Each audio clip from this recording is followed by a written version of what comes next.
एमडीएच का एक मुख्य उद्देश्य है कि आप जैविक खेती की ओर बढ़ें, रासायनिक खेती को बिल्कुल धीरे धीरे करके बंद करें।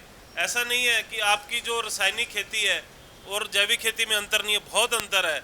और जैविक खेती का वाला जो आपका जो फसल है, आपका जो जो भी उत्पादन आपका है, वो आपको मार्केट रेट से 1.5 गुना रेट पे आपका माल बिकेगा।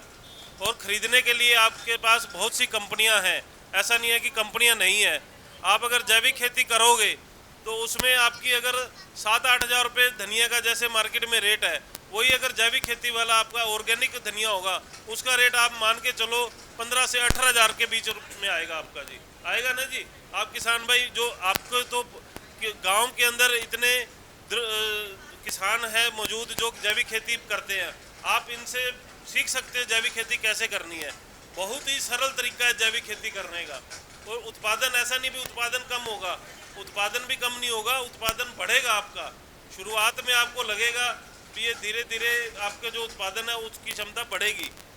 अगर आप उदाहरण के तौर पे लीजिए, अगर आप किसी भी खेत के अंदर 10,000 रुपये की दवाई डालते हो, वो आपके अगर आप घर पे बनाओगे तो वो उसकी लागत जो वो क्षमता है वो आपको जो 20 से 25 रुपये भी नहीं लगेगी। 20 से 25 रुपये भी खर्चा नहीं आएगा उसका जी।